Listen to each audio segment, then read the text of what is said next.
Hello YouTubers. Sorry it's been a while. Been wanting to wait till it got cold enough to do this next video on this silent diesel generator. Weather in Missouri has been quite odd. We've been in the 70s come December, and well, it's January and it's cold. We're looking about 19 degrees and about 8-degree wind chill. And that wind is a whooping. When I wanted to get back to you guys on the cold start video, on the first video I had, I told you guys I'd wait till it got cold, see how this generator starts in a colder temperature. Now it gets down to about 8 degrees in Missouri. It's about as cold as it gets. So in that, not quite that cold. I mean, the wind chill's there, but the ambient temp isn't. But I'd go over how it's been since my first video, some improvements I've done, a couple things I added. Notice the solar panel up there on top of it actually trickle charges my battery, because I've been having problems with the battery kind of going dead after a while, after a couple weeks, and I wanted to make sure it was topped up. So I installed this new power 5-watt solar panel on top of it, and it does the trick. It really keeps that battery topped up, and I've got a little charge controller in between so it doesn't overcharge your battery.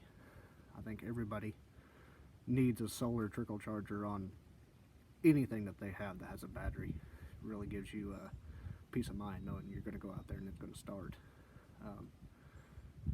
Anyway, here I'm going to go over and show you the improvements I've done to it. I've had to replace a couple things since my last video.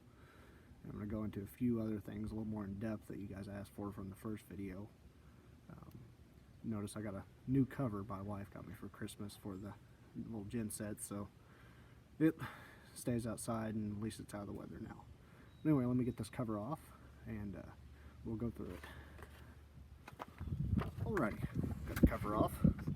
Now, like I said, the battery was draining over a couple weeks. The battery was kind of draining, which just a cheap Walmart battery, so it's kind of accepted. But after installing this solar panel with a little charge controller that you see there on the control panel, and I don't have it mounted up properly. I'll try to change that in the coming deals. But anyway, I highly recommend a trickle charger. It really makes a big difference. I know this thing is going to start every time I come out here. Now, this is the first time I'm ever going to start it in colder weather, so may not start. I don't know. We'll see. We'll both find out. I'm hoping it fires right off, but never started in this cold of temperature. So let's tell you what I've done with it. The breakers. First thing is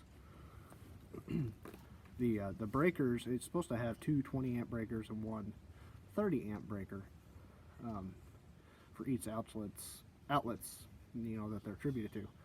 Well, I kept tripping breakers when I was running my AC system on my camper. Turns out the 20 amp breakers were getting weak. Well, I went to replace them, and they weren't 20 amp breakers. They were 15 amp breakers, but yet they were labeled right on the front of the control panel 20 amp. So I'm sure that's a way that they've been able to save costs on making a product. That's the bad thing about Chinese products. They don't have a lot of quality control and regulation over there, which I'm not a big fan of regulation, but in this case. So I changed all the breakers on it. I actually got actual 20 amp breakers put in, and then I went ahead and changed the 30 amp breaker, which it ended up being a 25 amp breaker. I changed it to a true 30 amp breaker, and they've got little weather caps over top of them too, so that keeps moisture out of there. So I got those replaced, those fixed. The voltmeter, it broke. I tarred it out. There was a screw on the front of it, and I wanted to turn it and see what it did.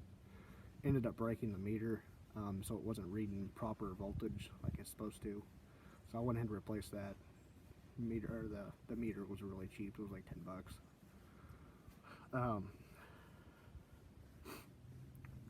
The fuel system. Somebody wanted to see what my fuel system looked like, because I did upgrade the fuel system, which I showed you guys in the first video, to a spin-on filter. I don't really want to take the whole cover off. It's just fuel system runs from the tank to the spin-on filter system and then to the injection pump. I mean, it's pretty simple there.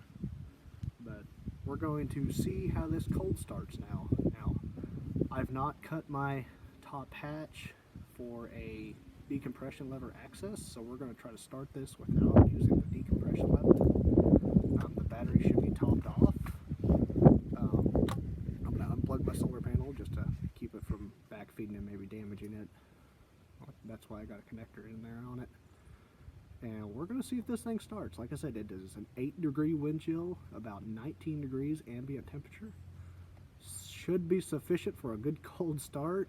I'm sure it's going to crank for a bit, and then hopefully it fires off. I guess we're both going to find out. Let's get this thing fired up.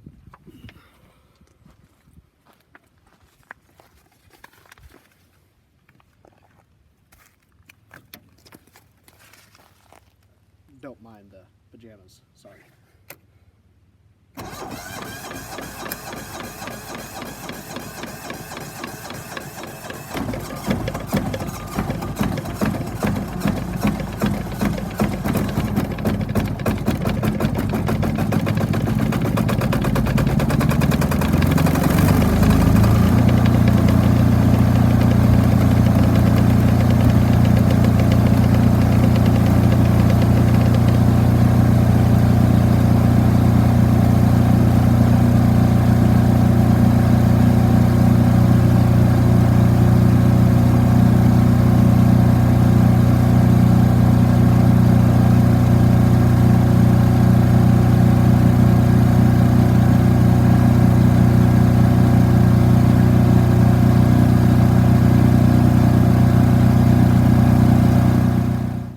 Well, it started. Actually, didn't start too bad. That's why it's nice to have a nice topped up battery. But here is the fuel system I was talking about. See, that's the injection pump right there. And normally there's a fuel shutoff solenoid right up here. I took that off because I've been, pardon me, been having problems with the fuel shutting off whenever it wasn't supposed to. And then fuel shut-off solenoids are cheap, and they're just not reliable in my opinion. So with that being gone, the only way to shut your genset off, pardon me, is your shut-off switch right here like it is last time. That's your shut-off, that's your run. Fuel system goes straight up. Here's the breakers I replaced. You got a breaker here. That was the 20 amp. This actually was a 15 amp. Now it's a 20. Breaker there. Breaker there. That's your 30 amp breaker. Now it's a true 30 amp instead of a 25 amp breaker. Also too, these new breakers. Better way to mount that charge controller so it's not flopping everywhere. Now they have plastic covers over top of them. Kind of keep moisture from getting into breakers. That may have been what happened to the last breakers. I'm going to go around the back here, show you where the capacitor is. On mine, I rerouted it over here to the side because see, you got this nice big side cover here you can take off. Gives you access to your starter, and then now I have access to the capacitor. If I didn't have access to the capacitor here, I would have to go through this way, take the entire exhaust system off just to access the capacitor. And you know, capacitors, they don't live like they used to, so it's nice to have easy access and to have a capacitor or two laying around that you can replace them if one goes bad. It's normally about all that goes bad on these since they are a brushless system. But yeah, very impressed with the cold start. That was a first for me, seeing how it does. I think a solar charger is very important on these units, especially if they sit outside like mine. Glad I got my new cover. You can see my sticker peeling there. Sun's kind of been doing a number on it, which I've had a tarp over it, but the tarp I had over it had holes and wasn't the best. But hey, it's a good system. It worked fine. Couple cheap breakers, didn't really bother me to change those. The voltage regulator wasn't that expensive. But yeah, I think it's a good unit. I'm happy with it. If you guys have any questions, please comment down below.